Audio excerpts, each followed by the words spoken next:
Brasil. Porque ele falou, olha, o único lugar onde você pode aumentar o gasto de energia sem aumentar a emissão de carbono... João, boa noite, expressionautas.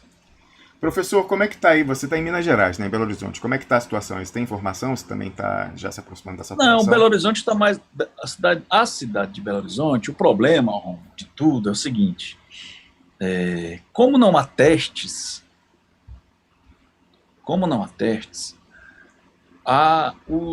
as previsões ou as análises sobre a incidência da pandemia é muito relativizada. Verdade. Então é o seguinte, como nós não fizemos... É preciso que nós, o Expressionauta, acompanhe a gravidade da situação. Qual é o problema? O problema é que esse teatro que o governo federal montou, desde as iniciativas do Bolsonaro, que se vinculava ao do Trump, em dizer que era uma gripe, e que ele era um atleta, e que por ser atleta, e aí ele fazia aquelas encenações, criou-se uma justificativa para desconsiderar ou mitigar a importância da pandemia, do coronavírus. Então, como é que nós sabemos, como é que a gente pode fazer uma análise da situação numa cidade, numa metrópole? Só há uma saída, é o teste. Porque é o seguinte, pode ser que eu, Luiz Moreira, tenha tido coronavírus. A informação que eu soube ontem, para você ter ideia, é que 80 mil exames estão carentes, estão pendentes de análise só na cidade de Belo Horizonte. Nossa. 80 mil exames. Então, qualquer perspectiva de dizer... O que é que nós estamos fazendo? Repara, nós estamos vinculando a ocorrência da pandemia ao número de pessoas na UTI. E isso é um equívoco, não é? O que é que nós temos que fazer? Belo Horizonte, é o que se sabe, tem 60%, 50% de UTI, de ocupação nas UTIs públicas. Só que é o seguinte, essa ocupação decorre de pacientes de coronavírus ou de pacientes cardíacos ou de pacientes que têm pneumonia. Ambas questões, a cardiopatia e a pneumonia, são decorrentes do coronavírus ou não? Então você vê que em 2 semanas, o que é que o presidente... Opa, um travamento aí no sinal do professor Luiz Moreira, que já deve voltar a se juntar à nossa discussão aqui nesse fim de tarde, início de noite no Brasil, no horário de Brasília, agora são 18 horas e 52 minutos. Aqui em Berna, capital da Suíça, que se encontra no fundo central da Europa, são 23 horas e 53 minutos, ou seja, 7 minutos para meia-noite. Eu estou 5 horas para frente, sou Rômulo Maia, apresento o programa diretamente de Berna, a capital da Suíça. Estamos com uma grande audiência nesse momento aí no YouTube, olha só, 1.318 pessoas assistindo nominalmente. Eu peço quem não fez isso, curta esse vídeo e compartilhe esse link para a gente conseguir se contrapor à sabotagem dos algoritmos. E deixa um comentário também, tá vendo ao vivo? Deixa um oi aí no chat, está vendo depois, deixa um oi na seção de comentários. Professor Luiz Moreira. Voltamos, Rom? Voltamos. Então, repara, o governo federal simplesmente mascarou a sua incompetência, a sua inaptidão para o cargo, com disputas políticas internas ao governo. Primeiro com Mandetta e agora com Moro. Eu quero ouvir o que você tem a dizer sobre isso, professor, mais tarde, aí, quando concluir esse comentário sobre a pandemia. Então, o que é que nós tivemos? A gente não sabe, Roma. Aqui a situação na Grande Belo Horizonte, ou nas Minas Gerais, é o seguinte. O governador Zema decretou um protocolo, baixou um protocolo, pelo qual solicita que as prefeituras, que os municípios adiram. Um protocolo que ele estabelece 4 zonas de vinculação e tudo. Só que ele ontem declarou que 55% dos municípios mineiros, mais da metade, portanto, já não cumprem nenhum protocolo. Ou seja, liberaram tudo. A Grande Belo Horizonte, ela tem dois grandes vetores. O prefeito de Belo Horizonte, o Calil, ele está ameaçando, inclusive com cassação de alvará, empresas que contrariam a orientação dele, que é de isolamento social. Já em Betim, que é a sede da Fiat, o prefeito liberou geral. Agora, já liberou tudo, com algumas regras, algumas condições sanitárias estabelecidas, é verdade, mas seguindo aquela orientação do Supremo Tribunal Federal, que é uma orientação que nós prevíamos que daria nisso. O que é que o Supremo fez? O Supremo autoriza a inexistência de um protocolo sanitário no Brasil. Por quê? Ora, com 27 estados, né, e mais um tanto de município, só em Belo Horizonte, em Minas Gerais, são 850 municípios. Você imagina se cada um estabelecer o seu conteúdo, a sua norma, Claro. Não tem nenhuma norma. E eu chamo a atenção o seguinte, muito se tem criticado o Bolsonaro, e aqui eu também subscrevo a crítica, eu não subscrevo a forma. Por exemplo, o advogado Cacai soltou uma nota essa semana acusando o Bolsonaro de ser político, de tratar a pandemia como uma questão política. Ora, foi exatamente aquilo que o Bolsonaro não fez. O que é política? Política não é algo menor. A política consiste a política pública correta, a política sanitária pública correta, seria a presidência da República, por intermédio do seu Ministério da Saúde, reunir especialistas, vários especialistas de muitas áreas, e a partir das opiniões abalizadas dessas personalidades, desses cientistas, estabelecer uma política pública sanitária. Foi tudo que o Bolsonaro não fez. Então, repara, eu fico impressionado com a falta de visão e a ignorância das pessoas sobre o que significa fazer política. Fazer política não é o Bolsonaro marcar uma audiência e falar palavrão em rede nacional, né? Aspas, escrotização, fecham aspas, disse o presidente da República. Isso não é política, isso é baixaria. Então, repara, um amigo meu, o Antônio Carlos Bigonha, ele lembra que política gera o termo polido, ao contrário de rude. Então, o presidente da República é um rude. E há, por parte da presidência da República e desse governo atual, uma ausência de política sanitária. Não é que ele é político. Não é nada disso.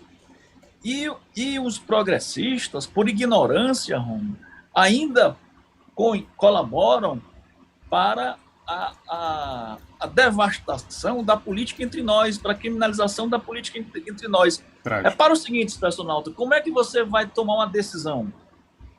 Que é o seguinte, você decide ou por capricho ou racionalmente. Como é que você decide racionalmente, por exemplo, em termos jurídicos? É reunindo juristas. E aí você que tem um mandato, reúne um grupo de juristas, esses juristas emitem as opiniões, você tenta tirar um denominador comum e apresenta aquele consenso estabelecido como uma política de governo. Assim também na saúde. Então, fazer política é a licença que a sociedade civil dá para um projeto, para que legitimamente essa pessoa, esse projeto, reúna especialistas das mais diversas áreas e assim consiga ele, que é legitimado, estabelecer o consenso entre quem? Entre médicos, entre sanitaristas, entre pessoas da gestão. Ou seja, o combate ao coronavírus resultaria, para ser correto, numa política pública. E é tudo que o Bolsonaro não fez foi política. O que ele fez foi capricho. Agora, a nossa desgraça é que mesmo as pessoas relativamente bem informadas, Elas acham que fazer política é fazer algum tipo de tramóia. Ora, a política é exatamente o oposto da tramóia. A política é alguém que é legitimado para tomar uma decisão, fundamentar essa decisão. E conforme a área que a decisão abrange, o que é que ele deve fazer? Reunir os especialistas. Para quê? Para que a política se anteponha aos caprichos. Não é? Então, qual é o nosso problema? Nós não temos teste. Como nós não temos testes, por exemplo, qual é o grau de infecção do coronavírus no Rio de Janeiro? Ninguém sabe. Por quê? Porque o que nós fazemos é medir a gravidade do problema com o número de internações em UTI. Ora, e as pessoas que morreram em casa? E as pessoas que morreram por outros motivos? Por exemplo, alguém que tem uma enfermidade grave, que veio a óbito. Esse óbito decorre do coronavírus ou não? Porque pode ser também que não decorra. O problema é que, embora nós estejamos no século XXI, repara, Romo, os expressionautas, eu estou falando aqui do meu quarto, com o celular na mão, você em Berna, e um grupo muito considerável de pessoas está nos ouvindo, está nos vendo. Isso é tecnologia. O que é que explica que essa geração que conseguiu fazer que a comunicação ocorra em tempo real sequer tenha condição de testar um vírus?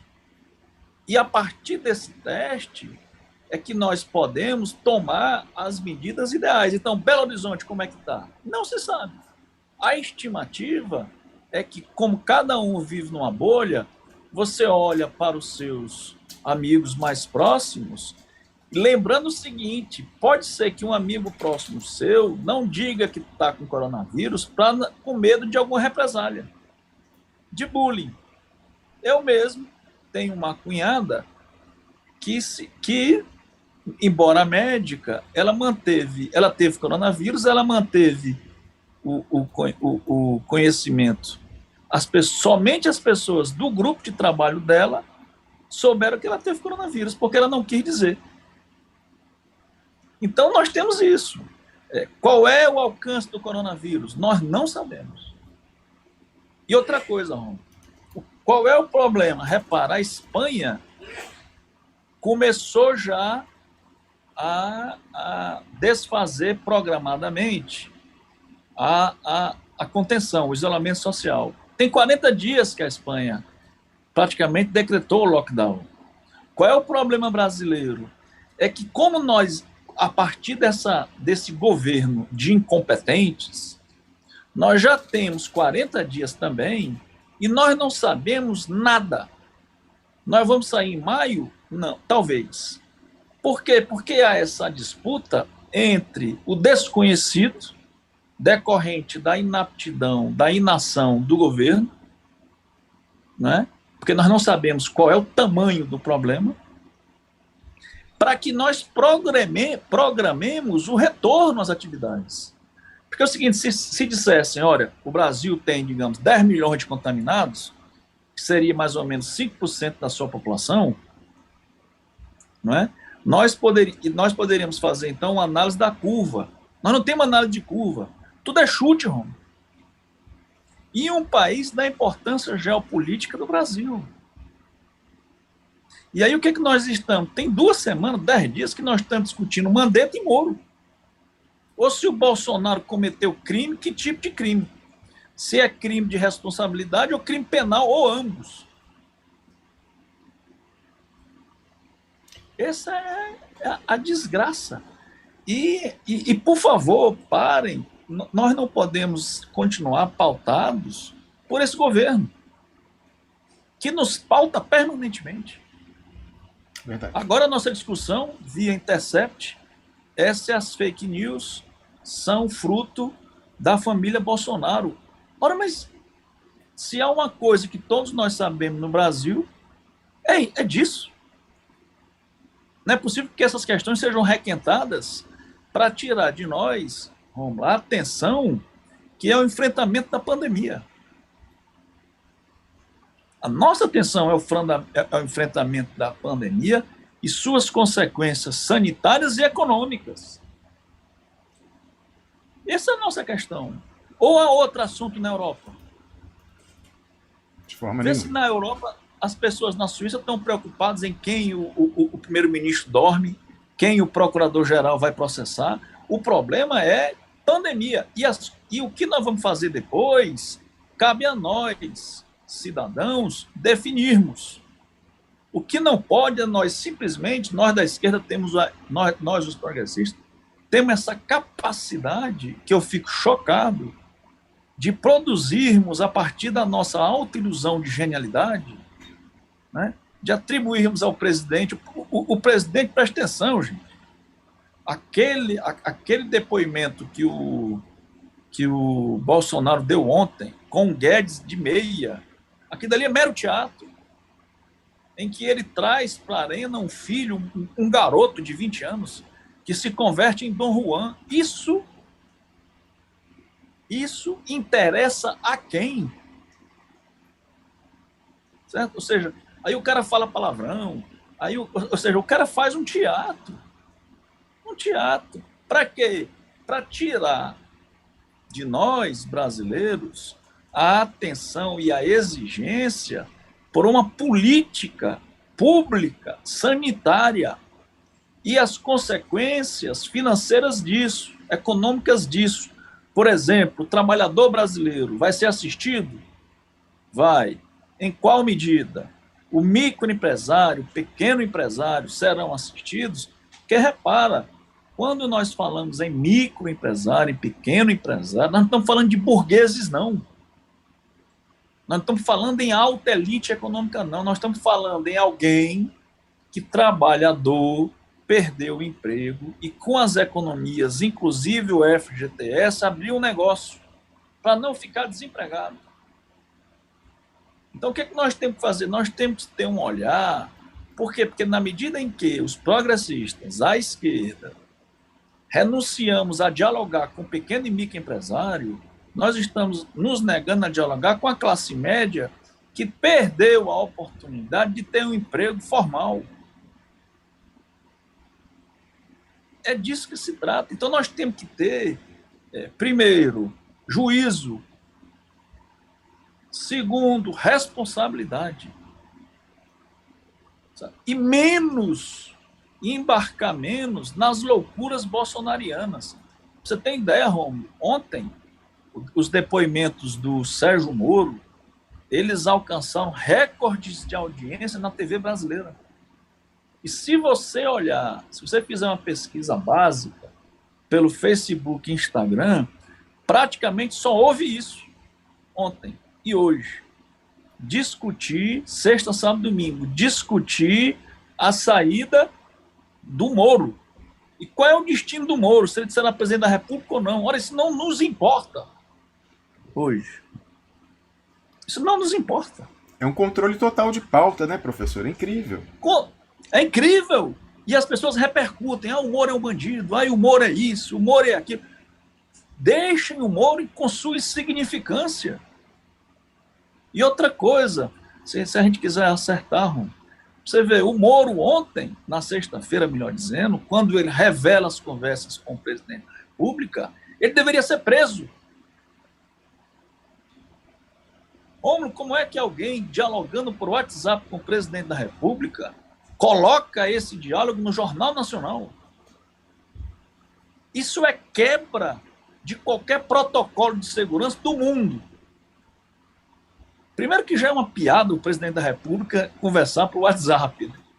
Agora, uma vez que conversa, daí eu fico olhando o grau de institucionalidade ou a falta de institucionalidade do Gabinete de Segurança Institucional. O presidente da República dialoga com seus ministros de Estado por um aplicativo, não sei como é que é o nome disso, por uma plataforma americana. É uma piada, Romulo. É uma piada.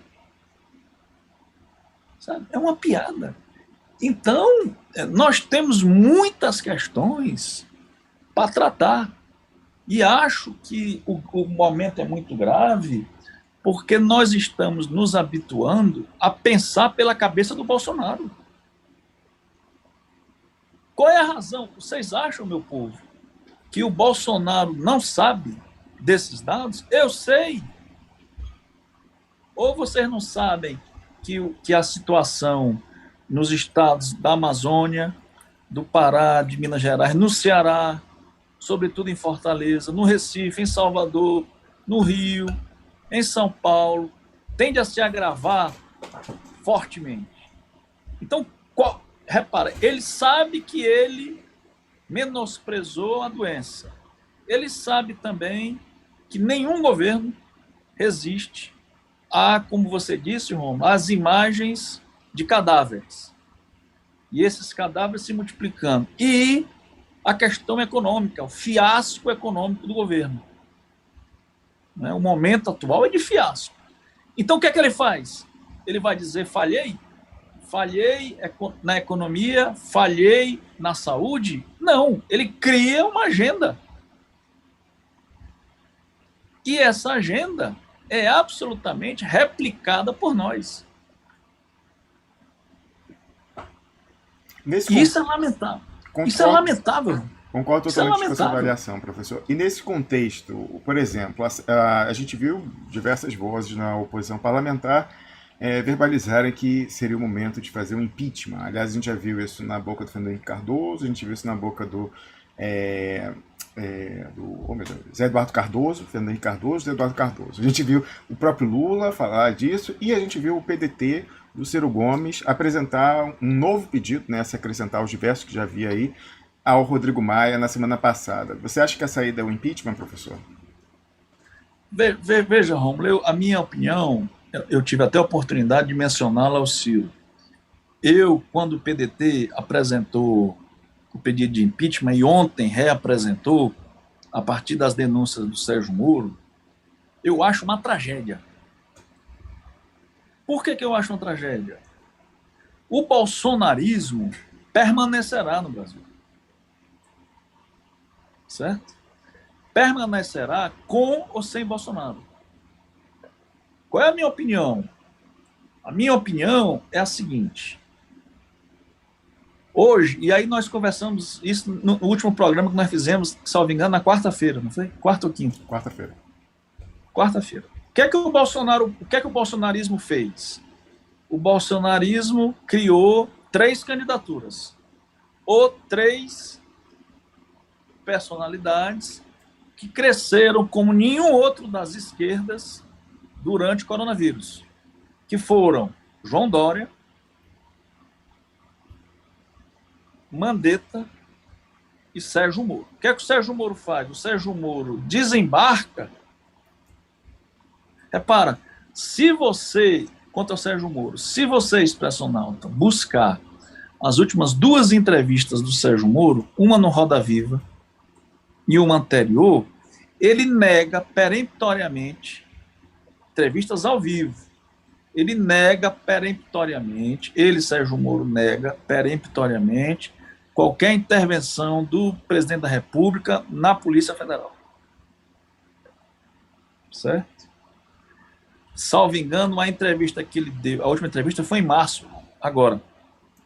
Talvez 10 de março, 9, 10 de março. Então, o que é que ele diz? Ele, Sérgio Moro, declara que a relação do presidente da República com a Polícia Federal e com o Ministério da Justiça é uma relação republicana. Ora, não há de ser uma declaração que ele dá na sexta-feira que terá a possibilidade de revogar essa manifestação. Por quê? Porque quem sabe direito minimamente pode estar convencido, está certo de que a declaração dele de sexta-feira será contrariada pelo fator Polícia Federal, demissão do compadre dele, que é aquele delegado que se negou a cumprir a ordem de libertação do Lula, lá atrás, ainda em Curitiba. Então não precisa ser gênio para dizer o seguinte: ora, enquanto ele mantinha relações tranquilas com a presidência da República, ele, Moro, negava a interferência do presidente. No momento em que ele é contrariado, aí ele diz que o que justifica a sua contrariedade é a intervenção do presidente. Então, eu acho o seguinte, Romos, minha opinião, para decretar o impeachment do Bolsonaro, é preciso um fato gravíssimo. Por quê? Porque nós aqui que estamos discutindo, nós temos uma responsabilidade, qual seja responsabilidade com a presidência da República.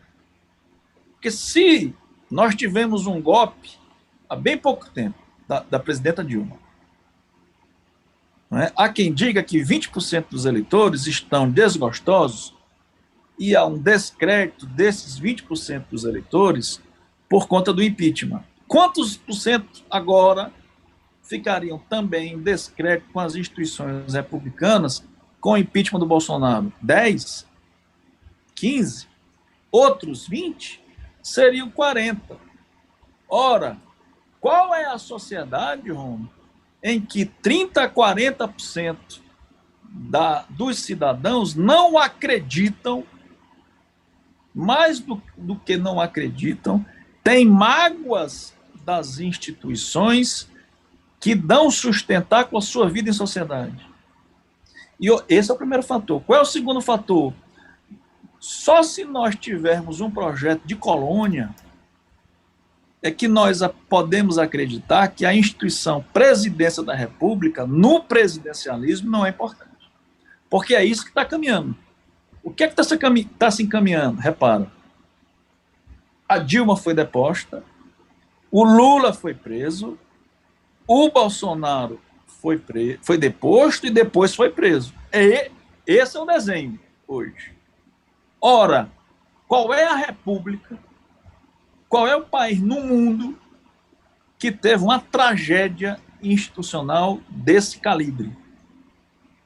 Porque é o seguinte, o caminho mais rápido para a prisão no Brasil é a eleição para presidente da República. Verdade. Deixa eu dizer um negócio para vocês. Eu não sou muito de fazer confissão de bastidor. Professor, antes de fazer a confissão de bastidor, que certamente interessa muito a todo mundo que está nos ouvindo, eu queria dizer o seguinte, já está com uma grande audiência no YouTube, aí caminhando para 1.600 pessoas ao vivo, mas estamos também com uma grande audiência nas demais plataformas, inclusive Facebook. Queria pedir que quem está vendo a gente nas outras plataformas, vá brevemente, um instantinho só lá no YouTube, curta esse vídeo, comente e compartilhe, porque é lá onde a gente está sendo mais sabotado. Então é importante que no ao vivo você marque sua presença lá para eles não conseguirem chutar tão para baixo os nossos números a despeito, né, da enorme audiência que a gente está tendo. Professor Luiz Moreira, conta agora aí, você que não é de falar coisas de bastidores, mas vai suspender essa disposição por um segundo. Quando o Bolsonaro se elegeu, mais ou menos em dezembro daquele ano, 2018, eu tive uma reunião com o ex-líder da Dilma, da presidenta Dilma, na Câmara dos Deputados, o deputado Lincoln Portela, de Minas Gerais. O deputado Lincoln Portela apoiou a eleição do Bolsonaro. Certo? É alguém que eu tenho muito apreço, gosto muito dele, ele é um parlamentar muito interessante, muito inteligente, e eu fui tomar um café no escritório político dele aqui em Belo Horizonte. E a conversa progrediu, eu tenho uma certa intimidade com ele, eu falei assim, ô deputado, você ainda mantém relações próximas com o Bolsonaro? Ele falou, não muito mais, me afastei. Ele percebeu esse dado do caráter do Bolsonaro, que é se apropriar das pessoas e depois descartá-las. Né? Pois bem, aí eu falei para ele, diga um negócio para ele, dificilmente o Bolsonaro sairá da presidência da República com aprovação de mais de 80%. Dificilmente. Então, diga para ele que defenda a prisão domiciliar do presidente Lula. Porque muito provavelmente é isso que nós vamos discutir no final do mandato dele, a prisão dele. Por quê? Porque esse é o itinerário. Isso aqui não importa se você é de direita, de centro ou de esquerda. Repara, a Dilma foi deposta sob acusações várias de corrupção. Isso não se concretizou, a condenação dela. Mas repara, nem acusação, nem denúncias contra ela. Mas o que é que havia contra Dilma era que ela, de um modo ou de outro, participava da corrupção na Petrobras. Lembrando aqui, foi quando foi revelada a conversa entre Dilma e Lula, que ela caiu. Naquilo, né? Pelo mesmo muro. Então, qual é o nosso problema? Nós não podemos fazer eleição. Não. Repara, o mesmo eleitor que elegeu Lula, que elegeu antes Fernando Henrique, que elegeu Lula, que elegeu Dilma, que elegeu Bolsonaro, é o eleitor que tem o seu escolhido na prisão. Não é possível que vocês achem que é mera coincidência esse destino. Ou vocês acham que o Bolsonaro é menos ou mais do que o Trump? Menos ou mais do que o George Bush, o filho? Menos ou mais que o Obama? Pois bem, não ocorre a nenhum desses países, na Europa ou nos Estados, ou na América do Norte, que os seus eleitos tenham como destino a prisão. Repara, nós estamos discutindo a prisão do Bolsonaro. Alguém que teve 57 milhões de votos até outro dia. Isso é gravíssimo. Então, o Lincoln deu um sorriso e falou, vou falar para ele, mas dificilmente ele encampa essa questão. Daqui a pouco, o Bolsonaro e o Ministério da Justiça dele defenderá fortemente, Ron, o cumprimento da prisão em última instância. Que reversão. E é capaz da gente ver pessoas que até ontem militavam contra isso se tornarem de repente a favor, professor. Pois é. Por exemplo, o Moro, a declaração do Moro. Quantos crimes o Moro cometeu na sexta-feira? Revelou. O primeiro é o envio da conversa com o presidente da República para o Jornal Nacional. Depois, ou seja, a falta de vergonha na cara alcançou no Brasil níveis institucionais lamentáveis, absolutamente lamentáveis. Agora, nós precisamos tomar decisões e posicionamentos com muita racionalidade. Para quê? Para que nós não nos vejamos enrolados em argumentos e armadilhas que sempre nos utilizam como fiadores daquilo que nós não temos interesse. Então, essa é uma questão muito grave. Com certeza, professor, com certeza. E, professor, nesse caso específico, você acha que o Sérgio Moro tem cacife para ser uma das alternativas da direita no próximo ciclo eleitoral? Ele se colocou assim? Você arrisca algum palpite sobre o futuro dele?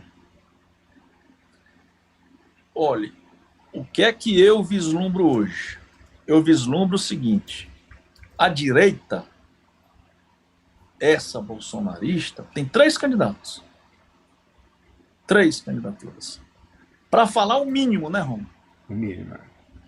Para falar o mínimo. Ou seja, nós teríamos uma candidatura Moro / algum milico,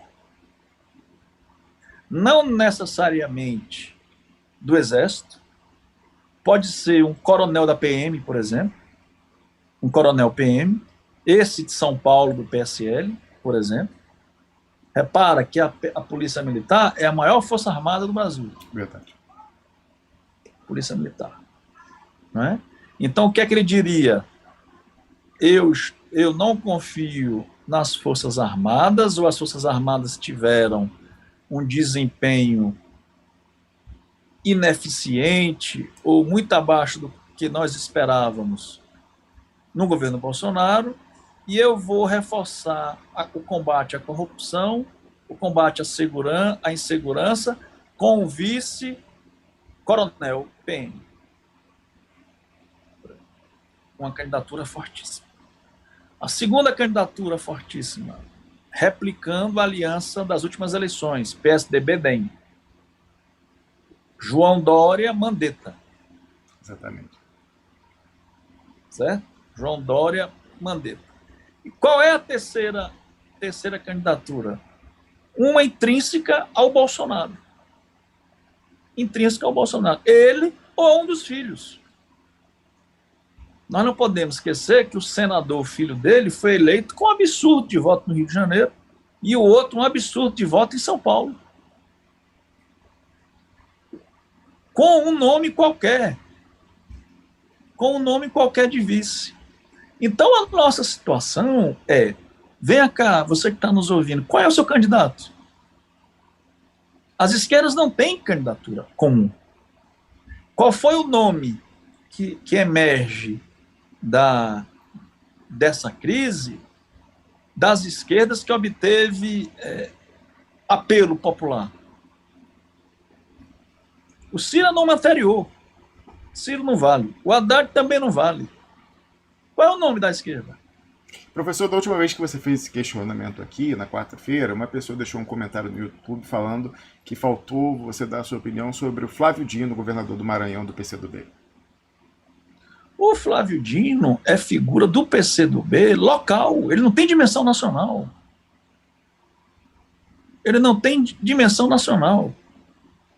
Presta atenção, o próximo candidato das esquerdas, se for para o segundo turno, será ou o Ciro ou alguém do PT. O PCdoB é partido satélite. E o Maranhão não tem representação numérica. O Flávio Dino sai com quantos por cento dos votos do Maranhão? 70%? Isso não dá 2 milhões de votos, mano. 3 milhões de votos. Por quê? Porque o Nordeste ficará dividido. Qual é a jogada? Repara o seguinte, o grande cientista político, professor Vanderlei Guilherme dos Santos, saudoso, ele dizia o seguinte, ora, não adianta, você tem que fazer desde o Collor, que é assim, aliás, o que é que o Collor fez? O Collor centralizou as eleições dele nos 50 maiores municípios do Brasil. Portanto, uma ida a Minas Gerais, a contagem equipara a uma ida de um presidente da República ao Amapá ou ao Acre, em termos quantitativos. Então, repara, o que é que nós temos que fazer? O Nordeste é dividido, Rom. O consórcio nordestino dos governadores, por exemplo, é isso que nós estamos tratando, para discutir o quê? A importância do Flávio Dino, a importância de um candidato do PT, a importância do Ciro. Qual é... Por exemplo, o Rui Costa da Bahia, ou o próprio Jacques Rui Costa Wagner. da Bahia. Exatamente. Eles tiram, os 3 candidatos de esquerda tiram o voto de onde? Do mesmo lugar. Do Nordeste. Do Nordeste. Então, repara, o Dória sai de São Paulo, se o Moro põe um vice dele, coronel de São Paulo, ele sai com 4, 5 milhões de votos de frente. Tira esses votos de onde? Onde é que você tira essa diferença? Rememorando aqui, ó. Quando a Dilma foi eleita contra o Aécio, porque essa eleição é a mais típica, né? Por quê? Porque na eleição do Bolsonaro houve a questão da facada. Né? Aquela facada mudou toda aquela eleição, marcou aquela eleição. Quando a Dilma ganha do Aécio, o Aécio saiu com 6 milhões de votos de frente de São Paulo. 6 milhões. E ela pôs... Qual era o cálculo tucano? Era que o Aécio colocava aqui, em Minas Gerais, 2 a 3 milhões de votos de frente. Seriam 7. Aliás, seriam 9 milhões de votos. A eleição estava ganha. Qual foi o problema? A Dilma ganha em Minas Gerais do Aécio e põe de frente 500 mil votos. Então, os 3 milhões que ele achava que teria de frente, gerou menos 500 mil. E aí, quando deu São Paulo, o Nordeste tirou. Por quê? Porque o Nordeste deu a ampla vitória a Dilma. Só que o Nordeste só tinha um candidato, uma candidata, que era a Dilma. Hoje não. Digamos, o Maranhão vota no Flávio Dino, um estado a menos. O Nordeste Ceará... inteiro ele tem o mesmo colégio eleitoral somado do estado de São Paulo. Né? Então, um já anularia o outro. Né? Pois é. Então é preciso que nós façamos, como diz o saudoso professor Vanderlei Guilherme, eleição é razão. Você tem que fazer o cálculo a partir da existência de números concretos. Então, quer dizer que o Nordeste vai eleger 3 candidatos, né? Onde é isso? Aí, se o Bolsonaro, ou se a direita ganha no Triângulo das Bermudas, ou seja, São Paulo, Rio e Minas, acabou. Está eleito. Foi o que aconteceu nas últimas eleições. Aqui em Minas Gerais, o Bolsonaro teve 70% dos votos contra o Haddad. Então não há quem tire esse número de votos. Não há quem tire.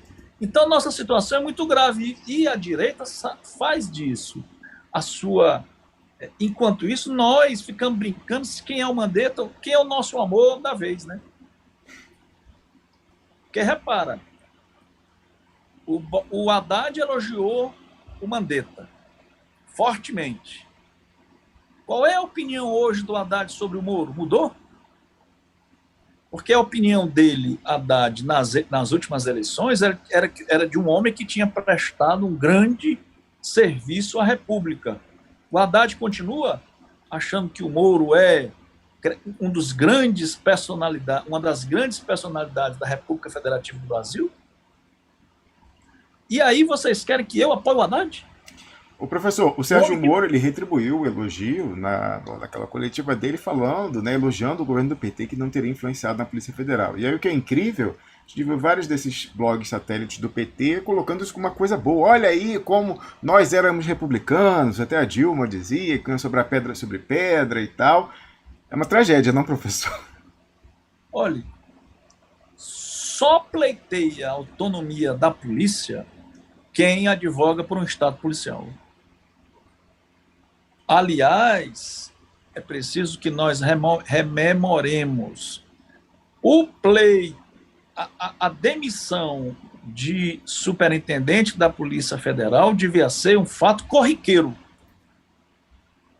Corriqueiro.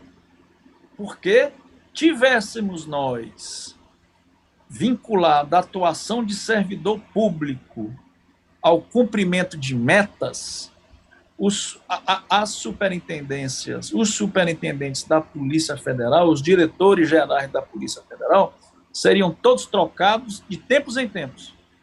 Eu lembro aqui que o Daiello, que foi diretor-geral da Polícia Federal no governo Dilma, ele chegou a corrigir a presidenta Dilma numa declaração que ela, presidenta Dilma, dara nos Estados Unidos. Então, o Daiello ficou na presidência da República, aliás, ficou quase como chefe de poder. É inadmissível. Então, é preciso que nós chamemos a atenção que o Bolsonaro não está inteiramente equivocado quando troca o superintendente da Polícia Federal. Trocar superintendente da Polícia Federal não tem nenhuma gravidade. Nenhuma, zero. O que ele pode ser acusado, isso aí é muito grave, inclusive podemos ter conotações penais, é se ele quer ter acesso a informações sigilosas em benefício de si, Bolsonaro, de amigos ou familiares. Não, pelo amor de Deus, não vamos cair nas mesmas armadilhas que transformaram os policiais, os coronéis, capitães, sargentos em potenciais personalidades políticas no Brasil. Porque foi a partir dessa leitura absolutamente despolitizada, acrítica, que transformou as mesmas instituições que torturavam na ditadura. A Polícia Federal era uma delas. que obteve prestígio rápido demais. Rápido demais. A Polícia Federal era quem praticava o pior da ditadura. Em seus porões, torturava e matava. E, de repente, via o passe de mágica, o chamado concurso público, ela virou a depositária das esperanças republicanas. Menos, meu povo. Vamos estudar mais. E nós, de esquerda, temos mais obrigação. Os progressistas, não podemos ser tão ingênuos de achar que alguém de arma, alguém que porta um revólver, um fuzil, pode substituir quem porta uma caneta.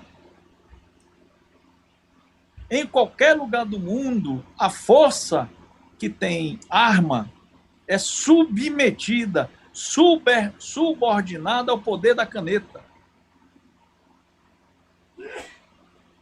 Só entre nós que parece que é um culto às histórias em quadrinhos hollywoodianas. Como é que a força da democracia não decorre das armas? Decorre do cidadão comum. Aliás, já está na hora de o Congresso Nacional proibir a participação de pessoas armadas, de polícias federal, ou militar, ou civil, ou força armada, ainda que na reserva, no ambiente civil, sem uma quarentena. Assim como magistrado, assim como membro do Ministério Público. Aliás, está na hora também de discutir uma PEC, uma proposta de emenda à Constituição, para retirar do jogo a substituição dos ministros Celso de Mello e Marco Aurélio. Porque é óbvio que está havendo, não apenas por parte do Moro, mas insuflado pelas instituições em Brasília, que as indicações para o Supremo Tribunal Federal, em torno dela, está havendo algo muito espúrio. Ou nós não vimos o diálogo, que é alguém, o Moro, aceita ser ministro por conta da promessa de aceita ser ministro da Justiça para obter a vaga do Supremo. Aí aquela deputada federal de São Paulo, esqueci o nome dela. Carla Zambelli. Exatamente. Essa senhora aí manda um WhatsApp dizendo, vá para o Supremo. Ou seja, a indicação do Supremo virou algo desqualificado, de pura jogatina. Então é preciso que nós entendamos o seguinte, ora, o que é que devemos fazer? O que é que devemos fazer para blindar as instituições, para gerar estabilidade, tirar o pirulito da boca das crianças? Então é aprovar uma PEC aumentando de 75 para 80 anos. Daqui a pouco vai ficar vitalício, igual dos Estados Unidos, mas vitalício mesmo, até a pessoa morrer. Mas não é, Romulo? Ora, mas então, se você vê, se a gente observa que estão fazendo dessas vagas uma mercancia,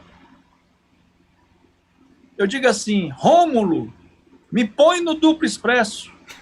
Se você me puser no duplo expresso, eu te ponho no Supremo. Estou fazendo isso, Rômulo. Bom, professor, não chega a isso, obviamente, mas eu já ouvi falar, né, falando aí agora de que o YouTube é importante, canais de YouTube e tal, já existe, infelizmente, eu vi isso até no nosso campo progressista, lotear cargo de assessor em gabinete de deputado, senador do nosso campo, para youtuber. O youtuber diz assim, olha, bota esse nome aqui, esse outro nome aqui, em troca, eu elogio você no meu programa. Olha, o último lugar, último não, porque não vai acontecer, é impossível de acontecer aqui, professor, mas já ouvi falar de quadros assim, até que cuja atuação não é das piores, ou até das melhores dos quadros, mas assim, de lotear cargo em gabinete para youtuber, professor Luiz Moreira. Mas é só um parênteses aí, já que você então fez essa comparação. O presidente da Câmara dos Deputados, Marco Rodrigo Maia, o presidente do Senado, Alcolumbre, e o presidente do Supremo têm que urgentemente retirar do mercado, da jogatina, as 2 vagas do Supremo. É uma obrigação institucional. É dizer, então vocês estão aqui, grande parte das atuações não confessadas de vocês tem como destino essas 2 vagas? Vamos retirar. Vamos aprovar, aprovemos então 80 anos. Deixemos que as vagas do Marco Aurélio e do Celso de Mello sejam repostas daqui a 5 anos. E aí a gente vai ter clareza e teremos passado por essa chuva. Porque o ambiente está muito conturbado. Quando uma deputada, repara, e o que é desgraçado é a falta de estatura do Sérgio Moro em quebrar o sigilo dessas comunicações que ele só obtém por ser ministro da Justiça do governo Bolsonaro. Isso é uma tramóia. Uma deputada federal, repara, o negócio é tão desavergonhado que uma deputada federal diz assim: aceite a demissão do superintendente, do diretor-geral da Polícia Federal. E aí eu te ponho no Supremo.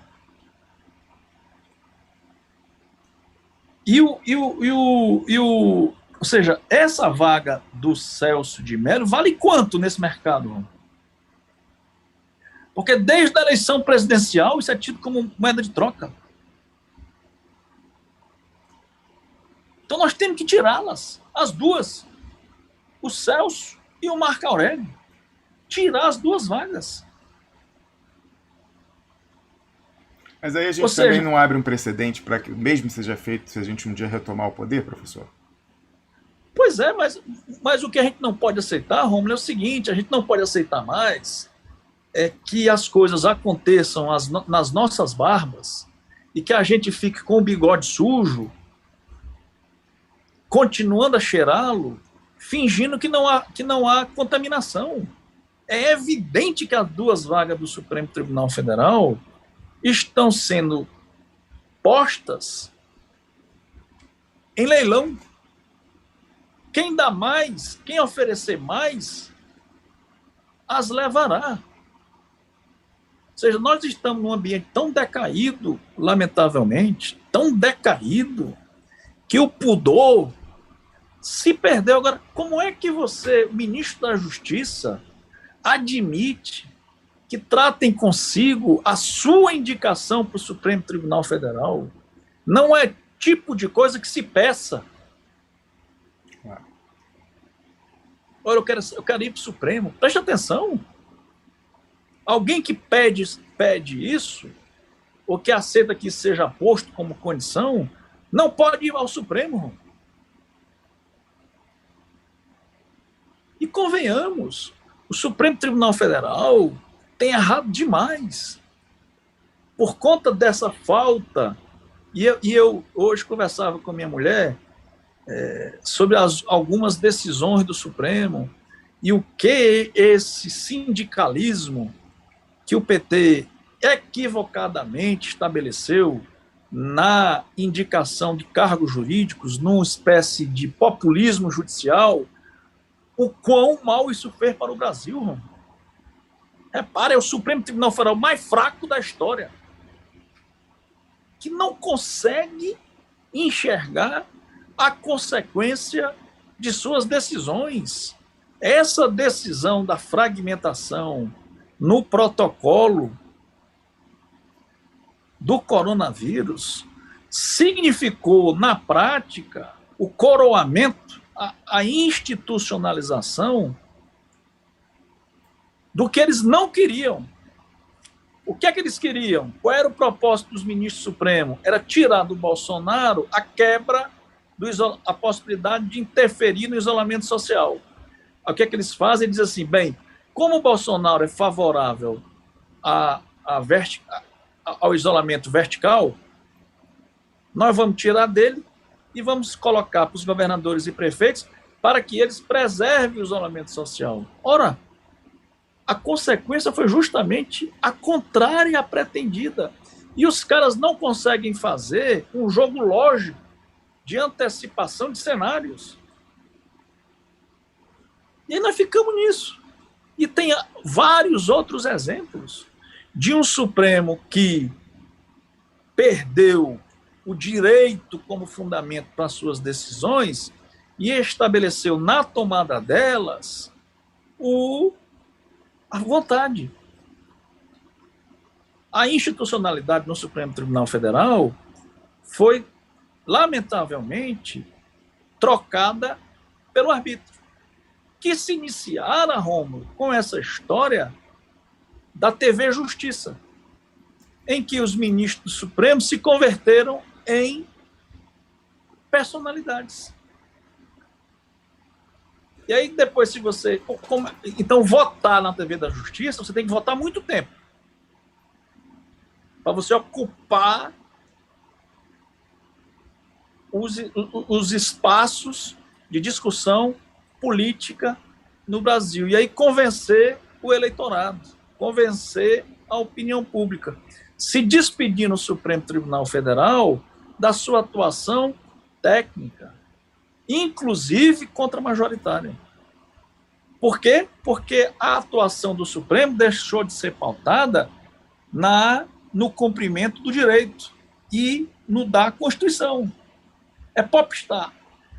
É fazer audiência pública. Ora, a audiência pública é algo específico do Congresso Nacional, que se admite que o Executivo faça.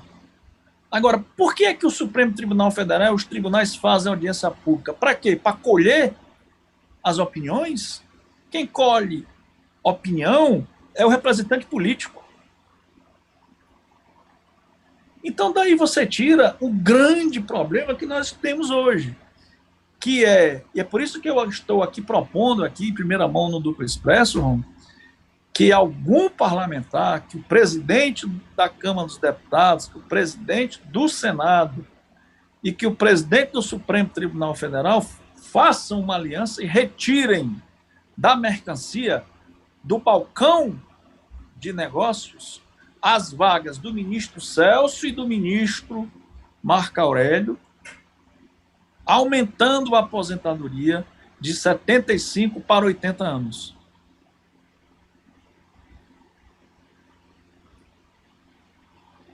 Isso é tarefa nossa.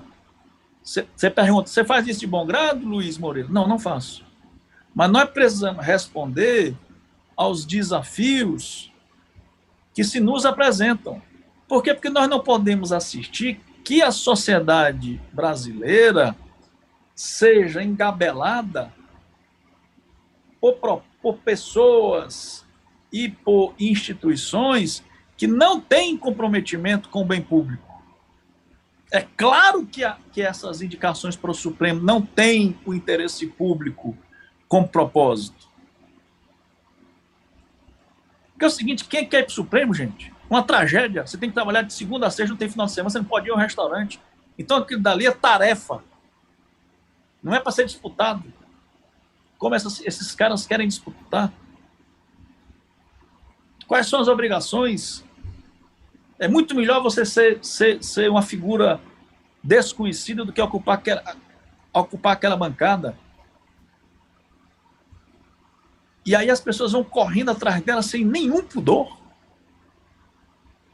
Nenhum pudor.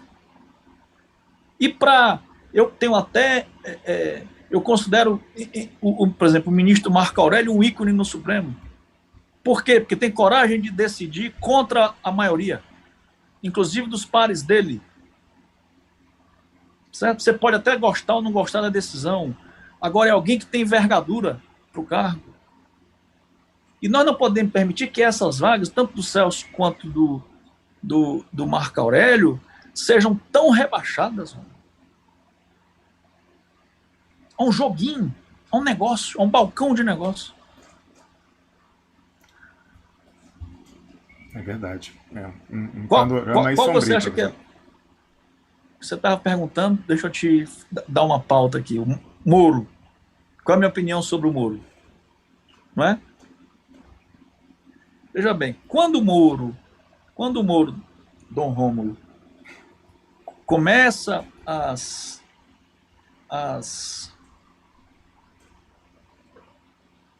ocupar o cenário de disputa política nacional, se utilizando da toga, lá no início da Lava Jato, eu escrevi vários textos dizendo que ele subvertia completamente a tarefa judicial, se arvorando ora papel de delegado, ora papel de Ministério Público, subvertendo absolutamente o propósito do direito. E dizia que ele era um militante de um propósito que era impedir a candidatura do presidente Lula. 2, arvorar-se a partir dessa perseguição em opção política.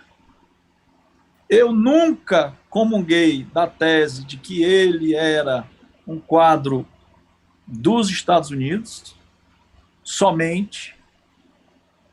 Ele, Moro, é primeiro um quadro da toga nacional,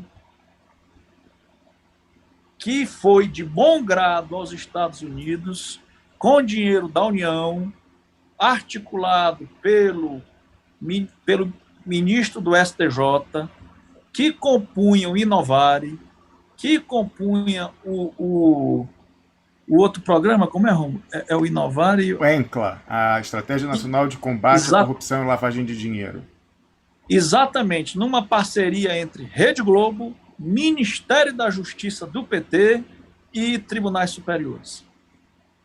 Se você olhar hoje, Romulo, quem ainda hoje promove o Inovare, quem ainda hoje promove a ENCLA os diretores da ENCLA são os sindicatos de justiça.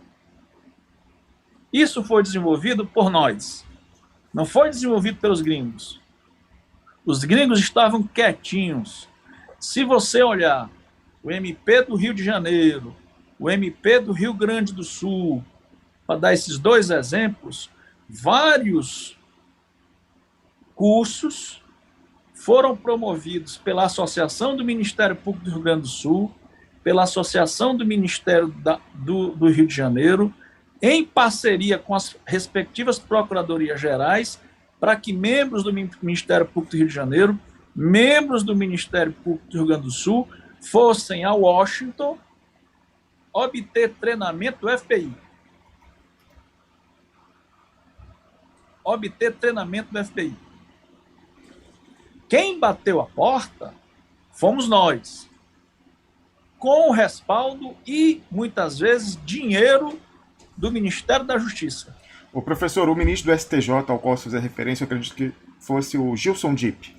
Gilson Dipp, que criou as varas, quando ministro do STJ, criou as varas de lavagem de dinheiro especializada na Justiça Federal e que tinha o Moro como um dos muitos juízes federais que foram treinados nos Estados Unidos.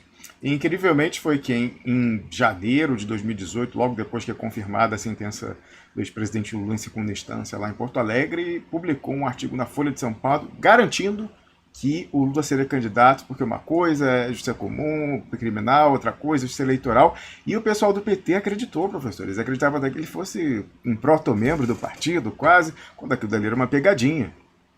Há mais ou menos uns 6 meses, o professor Lênin Streck, gaúcho, professor da Unicinos, publica também um texto, na verdade um chororô, um mimimi, dizendo que agora que é advogado, só agora, enquanto ele foi membro do Ministério Público do Rio Grande do Sul e autor do constitucionalismo, ele disse que aí ele publica um texto agora, como advogado, dizendo que o direito no Brasil morreu e que advogado vale muito pouco.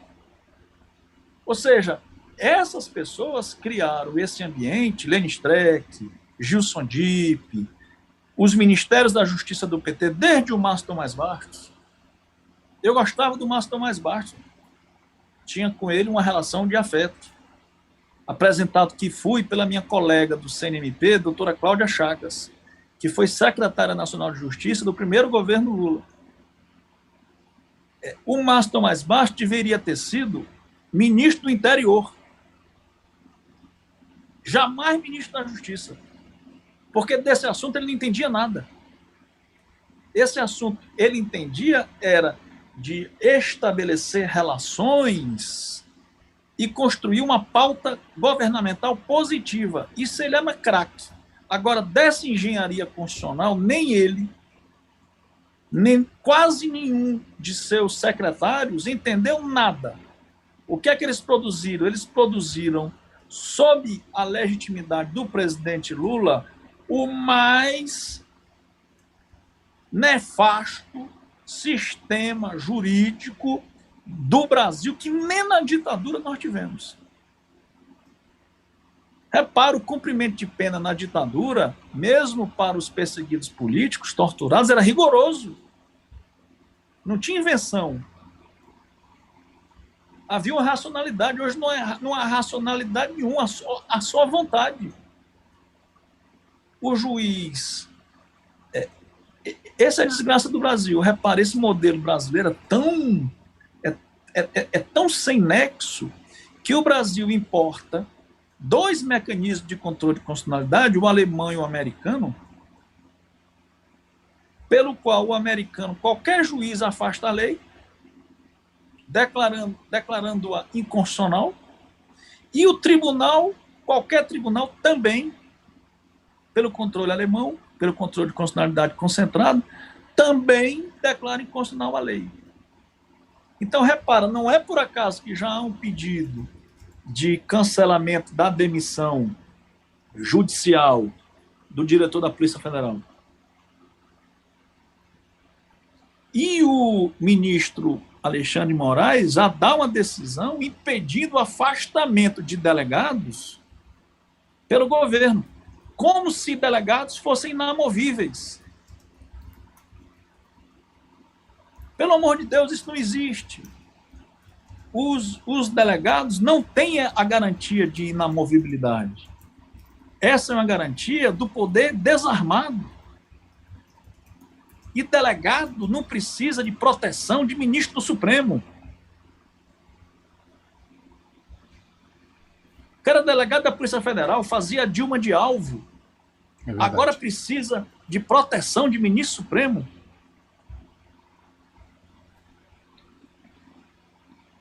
Então, quanto ao Moro, o Moro é uma figura perigosíssima para a República.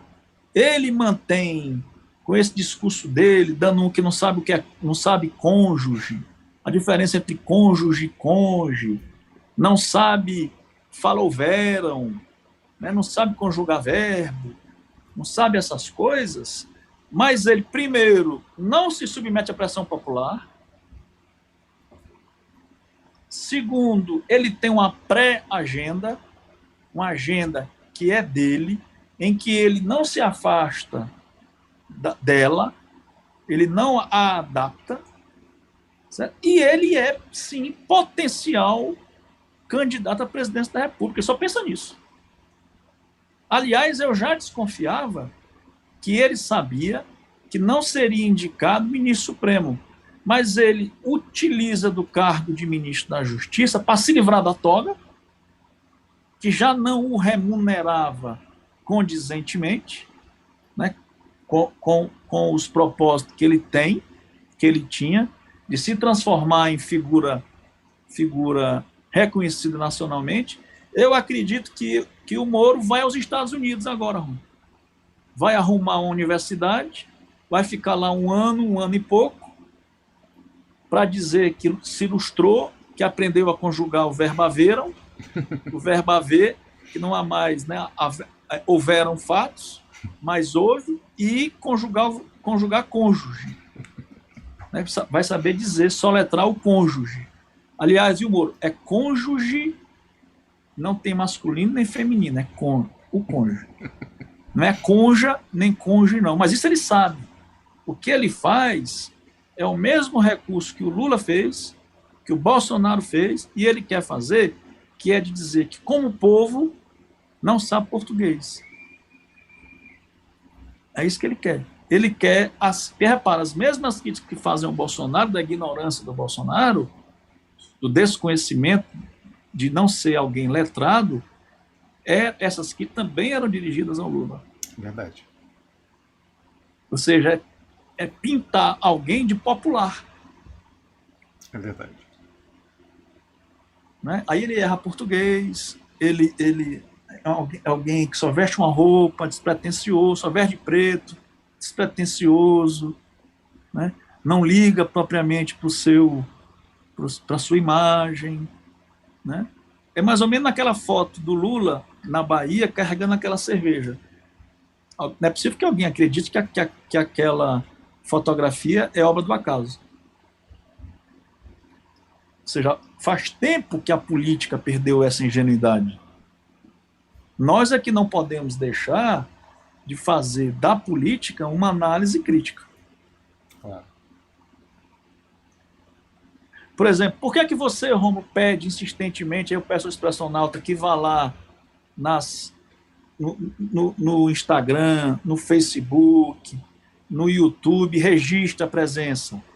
É para quê? É para que o Duplo Expresso exista em termos de cálculo das redes sociais. Exatamente. Por quê? Porque as redes sociais, hoje, elas conseguem identificar os interesses das pessoas. Por curtida, por repercussão.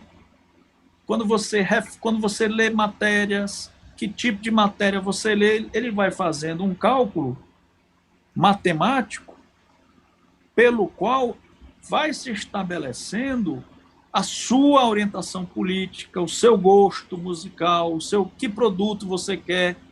Há quem diga até agora, Rom, quando você vê propaganda de homem e de mulher, se você é homossexual, se você tem preferência por loura, por moreno, por louro, por morena, até isso eles estão fazendo. Então, o que é que eles estão fazendo? Nós estamos fazendo? Nós estamos entrando num perigoso cenário, e é muito bom que isso aconteça por outro lado também, né? É que nós deixamos de ser simplesmente uma sociedade de elite para sermos uma sociedade de massa, em que as nossas orientações e os nossos propósitos são levados a sério. Né? Agora, o que é que nós temos? Nós temos que abrir o olho, meu povo. Sejamos menos ingênuos. Acreditemos menos. E exijamos dos políticos, todos eles, mais radicalidade. Porque o nosso cenário agora, parece que nós estamos no século XX, nos anos 20 do século XX.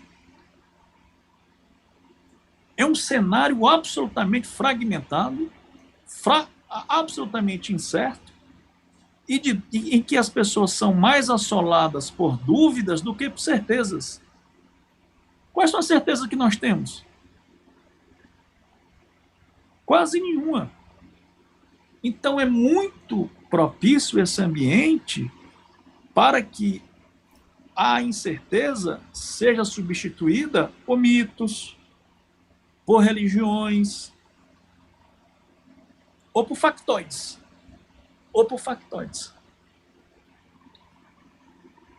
Exatamente, professor. Tem um tema que eu queria trazer, você já ficou além da hora que tinha prometido empenhar aqui, que era até às 15 para as 8. A gente já passou de 8 horas, agora na hora de Brasília são 8 e 3. Mas ainda abusando aí da sua generosidade, professor, eu queria trazer um outro tema aqui, um pouco distante aí dessa questão, ou não, né? Ou não, que é a questão da Embraer. Muitas pessoas, compreensivelmente, no nosso campo, se animaram com aquela notícia na sexta-feira de que vencia ali o prazo para a concretização do negócio e que a Boeing americana ia, né, opor objeção a isso, alegando que condições precedentes não tinham sido cumpridas. É um vocabulário que a maior parte das pessoas não compreende, mas isso aí quem trabalha em fusões e aquisições, ou M&A na sigla em inglês, conhece muito bem isso.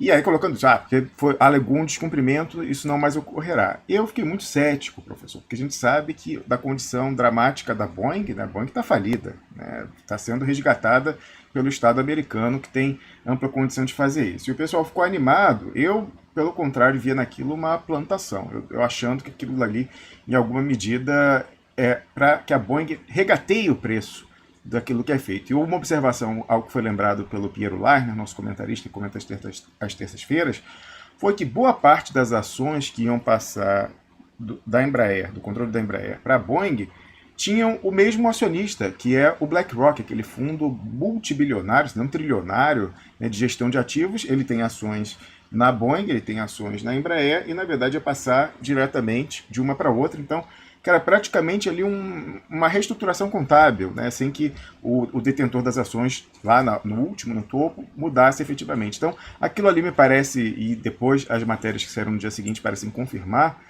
que o meu ceticismo era devido, falando ali que a Embraer, quando foi fechado o acordo, lá em que eles fizeram lá uma troca de ações e lá um valor também em ação, aquilo foi feito quando o valor em mercado da Embraer, cotado ali pelo valor dela em bolsa, era 19 bilhões de reais e agora é 6 bilhões de reais. E que, diante disso, relativamente, o preço que foi acertado lá atrás agora ficou encarecido. Então, me parece, né, e plantando na imprensa brasileira também, dizendo a Embraer fica numa situação difícil. Uma situação difícil?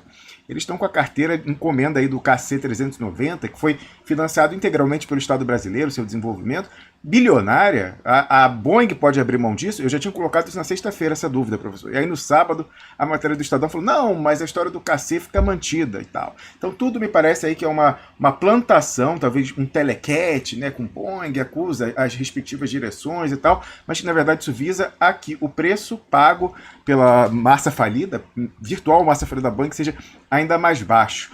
Você ficou animado, professor, enquanto brasileiro, com essa perspectiva aí de a Boeing não ser desnacionalizada? Ou você acha que a gente tem que ficar cético também, como eu alertei aí que possa ser a possibilidade? Bem, Rom, depois do que se fez com a Petrobras, com aquelas multas que a Petrobras teve que pagar em território americano, escândalo, conduzido por acionistas, ações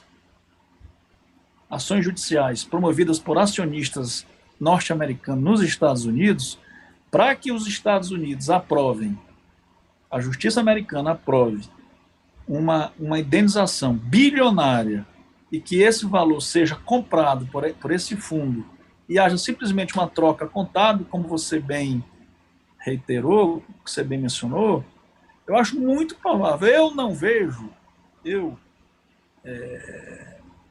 não vejo perspectiva de o capital financeiro desistir da aquisição de algo lucrativo só por pressão política. Só por pressão política. Então, o que é que eu acho? Eu acho que a sua advertência é absolutamente pertinente e acho que caminha para isso aí, caminha para que a diretoria as acusações de desvio, de corrupção da diretoria ou das diretorias da Embraer sejam processadas nos Estados Unidos com a respectiva condenação dessas diretorias, criando uma espécie de dano coletivo em benefício dos acionistas americanos, e isso seja utilizado como uma espécie de troca contábil, um truque contábil, de modo que a Embraer, a aquisição da Embraer não custe rigorosamente nada para os americanos. Eu acho que você tem razão. E outra coisa, a mim me parece muito estranho que isso seja desfeito justamente no coronavírus. Ninguém está interessado em Embraer. Ninguém está interessado em Embraer. Aliás, se você perguntar o que é a Embraer, para grande parte da população, já não tem interesse na Petrobras, quanto mais na Embraer. O que é que um cidadão ou uma cidadã que está desempregado, com 20 pessoas dentro de um cubículo de 30 metros quadrados, está interessado em avião de carga? Ele é capaz de perguntar, vai trazer alguma carga para mim? É verdade. Então, o que é que que nós temos que ter. Esse é um dispositivo que a democracia representativa resolveu, que é deixar que o cidadão comum cuide dos seus problemas para que a política nacional discuta quais são as suas questões estratégicas. E, lamentavelmente, a criminalização da política no Brasil retirou das instituições republicanas essa responsabilidade. Repara, Rom, nós não temos candidato. Nós não temos candidato. Ou seja, é muito pouco provável que pessoas jovens de 20 a 30 anos, que haja candidatura em massa dessas pessoas para prefeito esse ano. Por quê? Porque a política deixou de ser desinteressante. Quando o Cacai diz que fazer política, e olha que é o Cacai que fez a vida a partir da política. Os principais clientes do Cacai são políticos. Constituiu vários restaurantes em Brasília para recebê-los. Receber esses famoso políticos. Piantela em Brasília. E outros, ele tem 3 restaurantes. Ah, tem mais, né? Tem 3, né? Então, o Piantela e outros. O Piantela foi o primeiro. Né?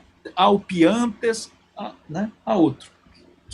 Há vendas de vinho. Então é o seguinte, quando ele diz que o Bolsonaro faz política e ele, por fazer política, não constituiu uma agenda, um protocolo para o coronavírus, você vê o tamanho do buraco em que nós estamos. Ora, tudo que o Bolsonaro não fez foi política, minha gente. O que o Bolsonaro fez foi arbítrio. Política é tomada racional de decisão. Né? Então, esse é o problema. Então, o que é que vale a discussão da Embraer nesse contexto? O problema da Embraer se circunscreve em projeto de desenvolvimento nacional, que nós não temos. O que nós temos é um projeto financista nacional. Eu outro dia estava discutindo aqui o que é que se avizinha. O que se avizinha é a transformação do servidor público, do pagamento dos servidores públicos dos estados do Brasil em algo inexequível. Em algo inexequível. Por exemplo, em Minas Gerais não se sabe como serão pagos os salários do servidor público em maio. Serão pagos os policiais e os médicos, e o serviço médico.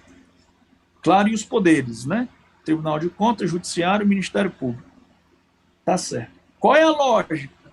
A lógica é dizer que o serviço público, ninguém sente falta deles. E por não sentir falta dele, o Estado não pode arcar com eles. É o que está ocorrendo no Rio de Janeiro, Rom. Verdade. O Witzel mandou um projeto para a Assembleia Legislativa do Rio de Janeiro querendo privatizar o ERJ.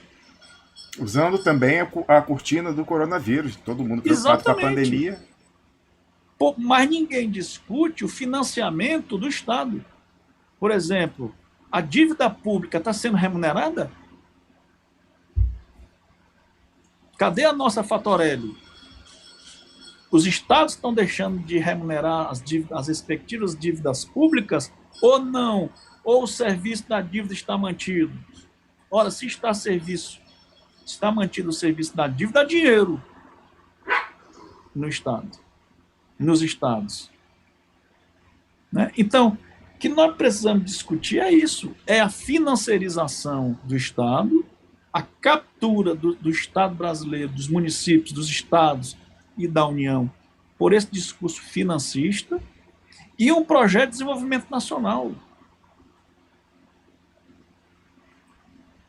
Porque está claro que esse discurso não faz parte da agenda nem do cidadão que está pelejando com a sua sobrevivência, pelejando em pagar os seus boletos, e tem diante de si um quadro terrível que é de saber se ele vai ser contaminado e se ele terá dinheiro para alimentar seus filhos. Ou seja, é uma condição de subsistência elementar.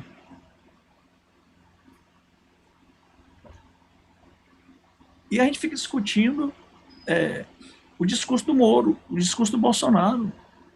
Esse pessoal tem que criar vergonha.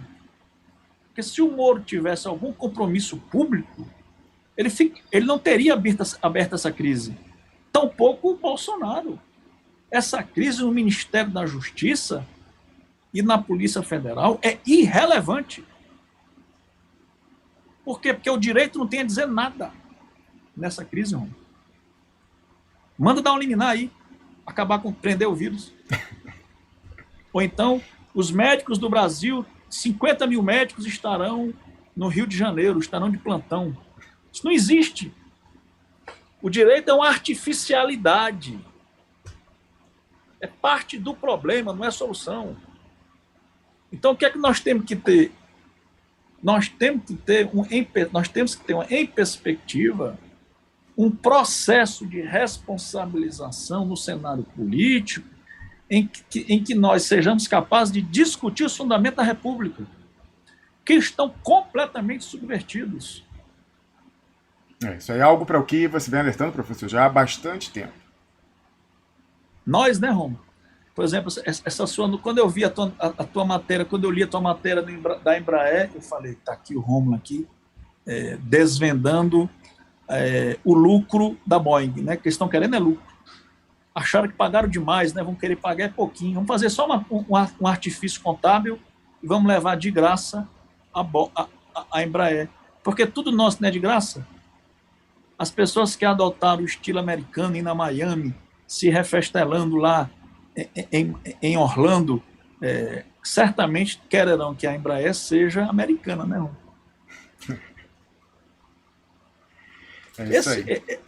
Essa é a falta de pudor em que estamos. Então, nós precisamos ter a consciência de que nós somos minoritários no Brasil, em que o processo de criminalização da política nos legou a esse cenário de exaustão. E, por favor, meu povo, quando você se olhar no espelho, se ache menos gênio.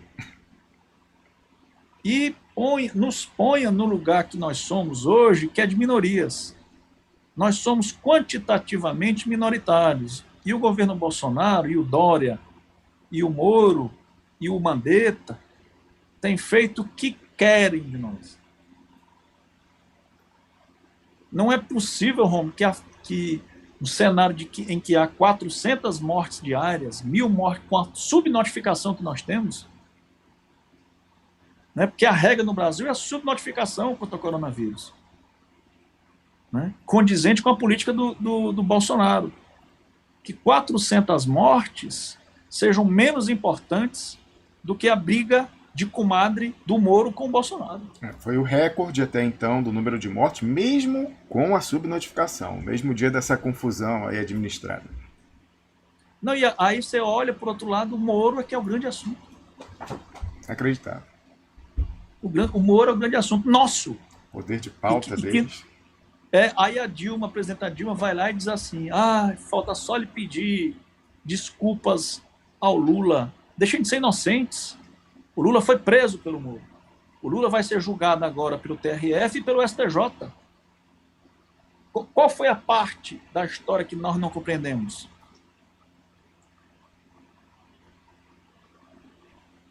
Que o projeto de esquerda é fadado à cadeia no Brasil. Ou nós refazemos esse itinerário, não só da esquerda. Repara, o Bolsonaro hoje, se você perguntar assim, qual é o destino do Bolsonaro, é muito provável que ele seja preso. Ele e os filhos. Está desenhado. Pois é, então o que é que nós fizemos? Qual foi o presidente da República desde Sarney que não foi criminalizado? O presidente Sarney é tido e havido, e todo mundo aplaude, como bandido. O presidente Collor, idem. O Itamar, porque morreu. Fernando Henrique, todo mundo diz que ele tem um apartamento em Paris, que ele deve ser preso. O Lula foi preso, a Dilma por pouco. O Bolsonaro preso. Quem foi que sobrou? A direita e a esquerda. Vocês querem mais o quê? Isso não tem significado? Para mim tem. Qual é o significado? É diminuir a presidência da República, mitigar as eleições, mitigar a democracia e tirar, a partir dessa fragilização, um projeto que não passa pelo sistema representativo. mas por uma combinação entre financismo e justicialismo. E aí nós temos estabelecido o Brasil como colônia definitivamente. É isso. Concordo totalmente com a análise, professor. E enquanto eu peço para você tecer aí considerações finais para esse domingo, a gente passou por tantos assuntos aqui, eu acho que vai ser difícil sintetizar, mas tenho certeza que você consegue, professor Luiz Moreira. Eu queria pedir mais uma vez a quem está vendo em outras plataformas que tire esse minutinho para ir lá no YouTube, curtir o vídeo, deixar um comentário no chat ao vivo, porque a gente conseguiu aqui uma grande audiência, apesar de toda essa sabotagem que a gente sofre, e tem que ser no ao vivo, parece que isso é o que dificulta mais depois que os números sejam subestimados no mínimo. Então, fica um pedido adicional e também lembrando que todas as plataformas em que a gente está presente seus respectivos links estão aí na descrição do programa, onde quer que você esteja assistindo. Sou Luiz Moreira. Eu também faço esse apelo, que nós nos registremos, que nós façamos a curtida nas diversas redes sociais, no YouTube. Para quê? Para que nós mostremos a nossa responsabilidade com o duplo expresso. Né? Para ele existir em termos matemáticos para as mídias sociais. É isso que significa.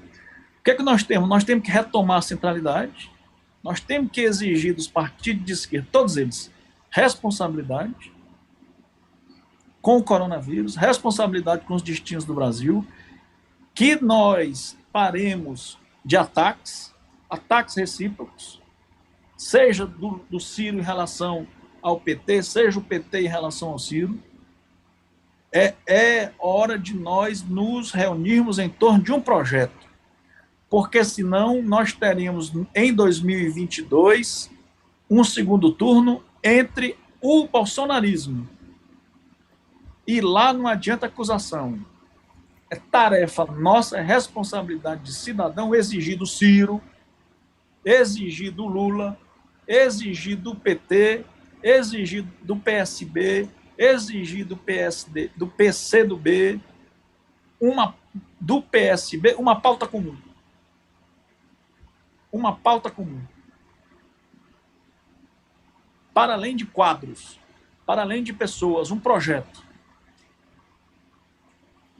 Porque não vale apresentar projeto e xingar pessoalmente. O que nós temos que fazer é baixar a bola. Nós estamos num tempo dramático, de instabilidade múltipla, social, econômica.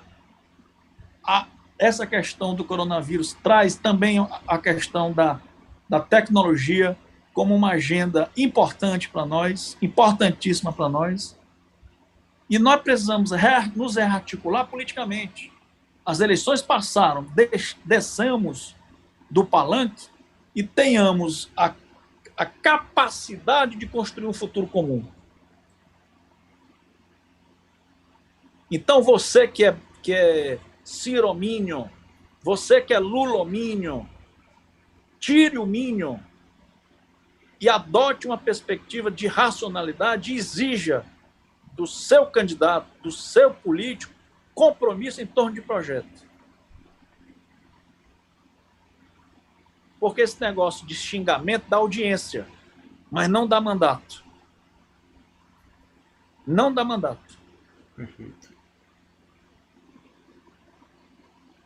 E nos cuidemos e exijamos dos nossos concidadãos, dos seus familiares, dos meus familiares, cuidado redobrado com o coronavírus e uma agenda. Repara, Roma, a Espanha já saiu, já está saindo. E nós não. E nós não temos nem perspectiva. Por quê? Porque não há projeto. Não há política sanitária. É isso. Muito boa noite. Eu queria ver, Romo, depois se tu me arrumava um espaço para eu discutir um programa com o Piero. Estou com saudade do Piero, rapaz. Estamos contratados já. Vou articular isso aí agora. Tá bom? Professor, não é à toa que você é o comentarista preferido da minha sogra, Ângela. Ela não perde. Tava aí no chat, ela aí. Não é à toa que ela não perde nenhum. E ela que essa semana apareceu na Globo. Eu falei, mas que é isso? Minha sogra na Globo dando dica de como manter o cabelo bem pintado durante o confinamento. Eu falei, mas não pode, tá traindo o Duplo Expresso aparecendo na Globo. Vou reclamar com o professor Luiz Moreira. Não, porque ela tá furando a bolha, Rom. É, isso aí. Ela tá furando a bolha, ela tá arrumando votos para nós. É isso aí. Maravilha, professor. A gente aguarda a sua volta no domingo que vem. Tá bom, abração, Rom. Grande Muito obrigado, abraço. boa noite. A gente conversou aqui com o Luiz Moreira.